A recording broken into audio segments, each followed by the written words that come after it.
चंद्रशेखर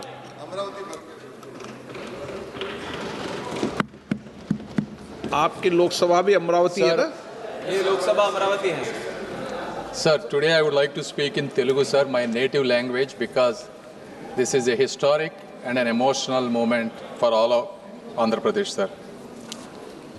సభాధ్యక్షులకు సహచర సభ్యులకు ఈ ప్రత్యక్ష కార్యక్రమాన్ని ఉత్కంఠంతో ఉద్విగ్నంతో వీక్షిస్తున్నటువంటి అశేష తెలుగు ప్రజానీకానికి మా అమరావతి ఆత్మ బంధువులకు నా హృదయపూర్వక నమస్కారాలు.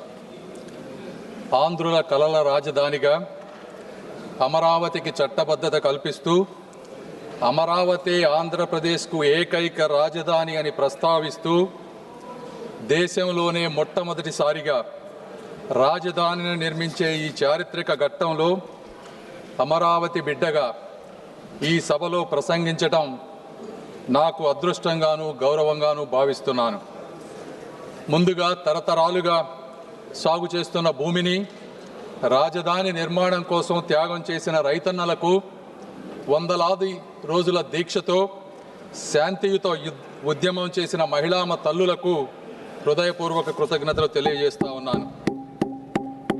సార్, కృష్ణానది ఒడ్డున ఆంధ్రప్రదేశ్ నడిబొడ్డున ఉత్తర దక్షిణ ప్రాంతాలకు సమాన దూరంలో 3000 సంవత్సరాల నాగరికతకు నిదర్శనం ఈ అమరావతి.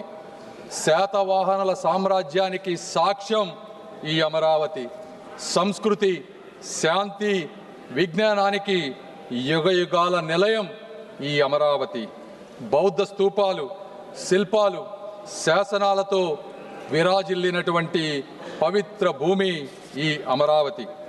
అలాంటి అద్భుతమైన ప్రాంతాన్ని ఒక్క రూపాయి ఖర్చు లేకుండా, ప్రపంచంలో ఎక్కడా జరగని విధంగా, ఎవరిని నొప్పించకుండా, ఎవరిని కదిలించకుండా 60 రోజులలో 29,000 రైతుల స్వచ్ఛంద భాగస్వామ్యంతో 34,000 ఎకరాల భూమిని సేకరించి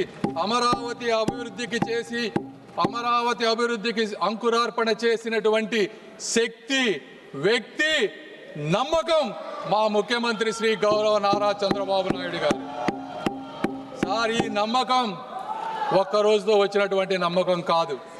40 సంవత్సరాలుగా ఒక సుదీర్ఘ రాజకీయ ప్రయాణంలో ఇటుక పేర్చుకుంటూ పొద్దున లెగిసిన దగ్గర నుంచి పండుకునే వరకు ప్రజా సంక్షేమమే పరమావధిగా తన పూర్తి జీవితాన్ని త్యాగం చేసినటువంటి ఒక వ్యక్తిపై ఉన్నటువంటి నమ్మకమే ఈ అమరావతి. సార్,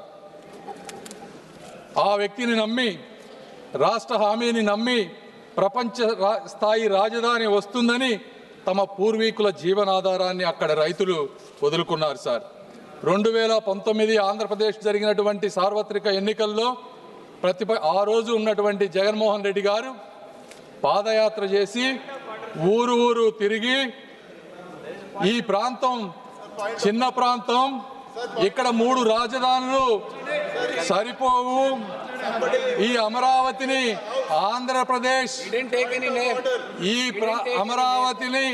ఆంధ్రప్రదేశ్లో ఇంకా అద్భుతంగా ముందుకు తీసుకువెళ్తానని చెప్పి అధికారంలోకి వచ్చారు. సార్, అయితే అలాంటి మహాయజ్ఞాన్ని అధికారంలోకి వచ్చిన తరువాత అధికార వికేంద్రీకరణ పేరుతో 3 ముక్కల రాజధాని అనే పేరుతో ప్రజలను మభ్యపెట్టి 5 సంవత్సరాల అమూల్యమైనటువంటి కాలాన్ని, ఆంధ్ర ప్రజల భవిష్యత్తుని కూడా వృధా చేశారు. సార్, 3 ప్రాంతాల మధ్య చిచ్చు పెట్టారు.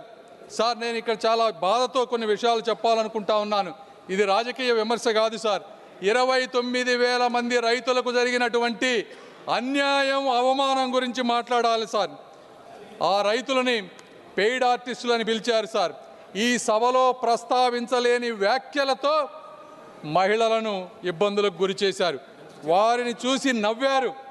అమరావతిని మర్చిపోమ్మన్నారు. 30-40 సంవత్సరాలు తన భూమిలో పంటలు పండించిన రైతులు వారి గ్రామాల్లో తిరగటానికి ఐడి కార్డులు చూపించమన్నారు. సార్, 144 సెక్షన్ అమలు చేసి వారి స్వేచ్ఛను అడ్డుకున్నారు. సార్, ఈ బాధ ఇక్కడితో ఆగలేదు. న్యాయస్థానం నుండి దేవస్థానం వరకు 45 రోజులు మహాపాదయాత్రలో రైతులను అమానుషమైనటువంటి హింసకు గురి చేశారు. మేకులతో ఉన్నటువంటి లాఠీలతో వారిని కొట్టారు సార్. గర్భిణీ మహిళలపై బూట్ల కాళ్లతో తన్నారు. ఆఖరికి మహిళా దినోత్సవం రోజున ఆలయానికి వెళ్ళినటువంటి మహిళలపై కూడా దాడి చేశారు సార్. వారి భోజనంలో ఇసుక వేశారు. అయినా కూడా వారు ఎక్కడా కూడా వెనకడుగు వేయలేదు. రోడ్లను శుభ్రం చేసి వీధుల్లోనే భోజనం చేశారు సార్. ఆఖరికి ప్రశ్నించిన మీడియాని కూడా వారిపై కేసులు పెట్టారు. ఇది సార్, ఇది 1631 రోజులు జరిగినటువంటి అమరావతి వ్యధ కథ అని ఈ సభాముఖంగా తెలియజేసుకుంటున్నాను సార్. అయితే ఆ రోజు వారు ఆ తల్లుల కన్నీళ్లే ఈరోజు ఈ చట్టానికి పునాది రాళ్లుగా మారుతున్నాయని వారు గ్రహించలేకపోయారు సార్. ఈ వైఎస్ఆర్సీపీ ప్రభుత్వాన్ని కానీ అప్పటి ముఖ్యమంత్రి గారిని కానీ ఈ చరిత్ర ఎప్పటికీ మర్చిపోదు సార్. ఈరోజు ఒక రాష్ట్రం అభివృద్ధి చెందాలంటే, రాజధాని అత్యంత కీలకమైన పాత్ర పోషిస్తుంది సార్. కర్ణాటక ప్రాంతంలో బెంగళూరు అనేది 50% ఆర్థిక వాటాను, తమిళనాడులో చెన్నై 40% ఆర్థిక వాటాను, తెలంగాణలో హైదరాబాద్ 55% ఆర్థిక వాటాను అందిస్తూ కీలకమైనటువంటి పాత్ర పోషిస్తూ ఉన్నారు సార్. అదే ఆంధ్రప్రదేశ్కు మీ రాజధాని ఏది అంటే చెప్పుకోలేని అవమానంతో గత ప్రభుత్వంలో ఆంధ్రలో ప్రజలు జీవించారు సార్.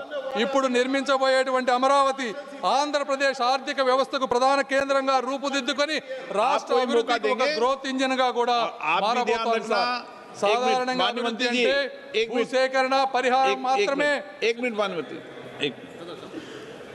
आप भी ध्यान रखना जो सदन के सदस्य नहीं हो तो आप पूर्व के विषय को नाम मत लो और रख दो. आप भी मत लेना, ये भी नहीं लेंगे. चलिए. సార్, కానీ ఆర్థిక వ్యవస్థలో మొట్టమొదటిసారిగా ఒక పేద రైతుని భాగస్వామ్యం చేసి ఆర్థిక అభివృద్ధిలో వారిని కూడా ముందుకు తీసుకువెళ్ళేటువంటి మార్గం ఈ అమరావతి దేశానికి చూపించింది సార్. 2014 ఆంధ్రప్రదేశ్ పునర్వ్యవస్థీకరణ చట్టం ఆ రోజు రాష్ట్రానికి ఒకే రాజధాని ఉండాలని నిర్దేశించింది సార్. అయితే ఆ సమయంలో ఆ రాజధాని ప్రాంత పేరు పేర్కొనకపోవటం వల్ల చట్టపరమైనటువంటి అనిస్థితి రాష్ట్రంలో రాజకీయ అస్థిరతకు దారితీసింది. ఈ విషయంపై హైకోర్టుకి రాజధాని రైతులు వెళ్ళినప్పుడు 2022లో ఆ రోజు ఉన్నటువంటి ఫుల్ బెంచ్ ఒక స్పష్టమైన తీర్పునిచ్చింది. రాష్ట్ర రాజధాని నిర్ణయించటం లేదా మార్చటం వంటి అధికారాలు రాష్ట్ర అసెంబ్లీ పరిధిలోకి రావని, ఆ అధికారం కేవలం పార్లమెంటుకు మాత్రమే ఉందని స్పష్టం చేసింది. దాని ఆధారంగా ఆంధ్రప్రదేశ్ కేబినెట్ ఆంధ్రప్రదేశ్ రాష్ట్ర రాజధాని అమరావతి అని ఏకంగా తీర్మానం చేసింది. అధ్యక్ష, పెట్టుబడి మరియు అభివృద్ధి అనేది ఒక కీలకమైన అంశంపై ఆధారపడి ఉంటాయి. సర్టనిటీ, స్టెబిలిటీ అనేది కావాలి. పెట్టుబడిదారులు గందరగోళంలో పెట్టుబడి పెట్టరు. బ్యాంకులు, అంతర్జాతీయ సంస్థలు రాజకీయ అస్థిరత్వానికి రుణాలు ఇవ్వవు సార్. ఈరోజు దాదాపు 56,000 కోట్ల రూపాయలతో 91 అత్యంత ముఖ్యమైన మౌలికమైన ప్రాజెక్టులు అమరావతి నిర్మాణంలో జరుగుతూ ఉన్నాయి సార్. హడ్కోలో 11,000 కోట్ల రూపాయల రుణం, ప్రపంచ బ్యాంకు, ఏడీబీ, కేంద్ర ప్రభుత్వం కలిపి 15,000 కోట్ల రూపాయల సహాయాన్ని ఈరోజు అందిస్తూ ఉన్నాయి సార్. అదేవిధంగా క్వాంటమ్ వ్యాలీతో చరిత్రకు అమరావతి స్వాగతం పలుకుతుంది సార్. ఇవన్నీ జరిగినప్పటికీ అందరి మనసులో ఒకే ఒక ప్రశ్న, అమరావతి శాశ్వత రాజధానిగా ఉంటుందా అనేది ఉండేది సార్. అయితే ఈ చట్ట సవరణతో ఆ అనిశ్చితి తగ్గి అభివృద్ధి వేగం జరగబోతా ఉంది. రాజధానులు అనేది ఎన్నికల కోసం కాదు సార్, తరతరాల కోసం నిర్మించబడతాయి. ప్రభుత్వాలు మారినా కూడా విధానాలు ఏకపక్షంగా మారకూడదు. ఈ విధంగా ప్రభుత్వాలు ముందుకు వెళ్ళినప్పుడు మాత్రమే ప్రజల పట్ల కానీ, పార్లమెంటు పట్ల కానీ, ప్రజాప్రతినిధుల పట్ల కానీ ఒక విశ్వాసం వస్తుంది. కాబట్టి ఈ కార్యక్రమాన్ని ఈ విధంగా ముందుకు తీసుకువెళ్తూ ఈరోజు ఈ కార్యక్రమానికి వచ్చిన విధంగా నేను అనేక మంది వ్యక్తులకు కృతజ్ఞతలు తెలపాలి సార్. మొట్టమొదటిసారిగా గౌరవ ప్రధానమంత్రి నరేంద్ర మోదీ గారికి ఆంధ్రప్రదేశ్ రాజధానికి కేంద్ర మద్దతు ఇవ్వాలన్న ఆయన హామీపై ఆంధ్రప్రదేశ్ ప్రజలకు అచంచలమైనటువంటి విశ్వాసం ఉంది. మోదీ గారు ఇచ్చిన మాట నిలబెడతారని గత 12 సంవత్సరాలుగా ఎన్నోసార్లు నిరూపించబడింది. అదే ఈరోజు ఆ విశ్వాసం మరొక్కసారి రుజువైంది సార్. రెండవది, మా ముఖ్యమంత్రి గారు శ్రీ నారా చంద్రబాబు నాయుడు గారు అమరావతి ఆయన ఆశయం, ఆయన కళ, ఆయన ధ్యేయం. రాష్ట్ర అభివృద్ధిలో రైతులను భాగస్వాములుగా మార్చిన ఆయన దూరదృష్టి చరిత్రలో నిలిచిపోతుంది. ల్యాండ్ పూలింగ్ విధానం, ప్రపంచ స్థాయి ప్రణాళిక, ఇవన్నీ వారి నాయకత్వానికి నిదర్శనం సార్. ఎన్ని అడ్డంకులు వచ్చినా, ఎన్ని పరీక్షలు ఎదురైనా అమరావతి అనే స్వప్నాన్ని ఒక్క క్షణం కూడా పట్టు వదలని సంకల్పం ఆయనది సార్. మూడవ వ్యక్తి శ్రీ పవన్ కళ్యాణ్ గారు తన గళంతో, తన శక్తితో ప్రజా ఉద్యమ స్ఫూర్తిని నింపి కూటమి ఐక్యతకు, తెలుగు ప్రజల అభివృద్ధికి కంకణబద్ధుడైనటువంటి నాయకుడు శ్రీ పవన్ కళ్యాణ్ గారు సార్. ఈ ముగ్గురి కలయిక అమరావతి ఆశయానికి ఒక శక్తి, తెలుగు వారి భవిష్యత్తుకు ఒక భరోసా సార్. అదేవిధంగా ఈ కార్యక్రమాన్ని ముందుకు తీసుకువచ్చిన మరొక ముఖ్యమైనటువంటి ఇద్దరు వ్యక్తులు అమిత్ షా గారికి, అదేవిధంగా వెనక ఉండి ముందుకు నడిపిస్తున్నటువంటి మా యువ నాయకులు నారా లోకేష్ గారికి కూడా కృతజ్ఞతలు సార్. అదేవిధంగా ఇందులో ఇంకొక వ్యక్తిని కూడా మనం ప్రస్తావించాలి సార్. అమరావతిని అణిచివేయాలని, ఆపివేయాలని ఆయన చేసినటువంటి ప్రయత్నం సామాన్యమైనది కాదు సార్. జేసీబీలతో, జైళ్లతో భయపెట్టి కూల్చివేతలు సాగించి ఆయన చేసిన రాజకీయ విధ్వంసం కూడా ఒక చరిత్రే సార్. ఆయన అణిచివేత వల్లే ఈరోజు రైతుల గుండెల్లో అమరావతి ఒక ఉద్యమ అగ్నిగా రగులుతా ఉంది. ఆయన చేసిన అడ్డంకుల వల్లే ఈ రాజధాని ప్రాముఖ్యత దేశమంతా కూడా మారుమోగిపోయింది. ఆయన సృష్టించిన అస్థిరత వల్లే నేడు పార్లమెంటు సాక్షిగా అమరావతికి తిరుగులేని చట్టబద్ధత కల్పించాల్సిన అవసరం కూడా ఏర్పడించింది. వారు సృష్టించిన అడ్డంకులే ఈ అమరావతి పురోగతికి పునాదులయ్యాయి సార్. ఆఖరిగా పొట్టి శ్రీరాములు త్యాగంతో పుట్టినటువంటి రాష్ట్రం మా ఆంధ్ర రాష్ట్రం సార్. రైతుల త్యాగంతో రూపుదిద్దుకుంటున్నటువంటి రాజధాని మా అమరావతి సార్. ఆత్మగౌరవ పునాదులపై తెలుగు జాతిని మేల్కొల్పిన అన్న నందమూరి తారక రామారావు గారు వంటి చరిత్ర మా తెలుగు చరిత్ర సార్. ఆంధ్రులు ఎక్కడ ఉన్నా కూడా అక్కడ అభివృద్ధి వికసిస్తుంది.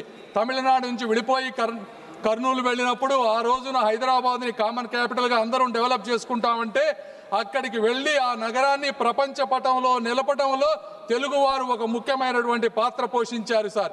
చెన్నైలో పరిశ్రమలకు బలం తెలుగువారు ఇచ్చారు. బెంగళూరు, పూణేల్లో సాంకేతిక విప్లవానికి తెలుగువారు ముద్ర వేశారు. ఆఖరికి అమెరికాలో కూడా అభివృద్ధికి తెలుగువారు తోడ్పడుతూ ఉన్నారు సార్. చరిత్రలో ఇదే సంకల్పం, ఇదే ఐక్యత, ఇదే ప్రగతి పదం కూడా అమరావతి నిర్మాణానికి ఒక పునాది కాబోతా ఉంది సార్. ఆ రోజుల్లో పొట్టి శ్రీరాములు గారు 58 రోజులతో దీక్ష చేసి ఆంధ్ర రాష్ట్రాన్ని ఏర్పరిచిన, అదేవిధంగా 1631 రోజులు ఈరోజు రైతులు రోడ్డెక్కి నిరాహార దీక్ష చేసిన తిరిగి లేచి నిర్మించగలిగే జాతి తెలుగు జాతి సార్. కాబట్టి ఇలాంటి చారిత్రక ఘట్టానికి, చట్టానికి మద్దతు తెలుపుతూ అమరావతి నిర్మాణంలో భాగస్వాములైనటువంటి ప్రతి ఒక్కరికి కూడా శిరస్సు వంచి నమస్కరిస్తూ I earnestly request that this bill be passed unanimously and with one voice. Jai Hind, Jai Andhra Pradesh, Jai Amaravati. Thank you. Shri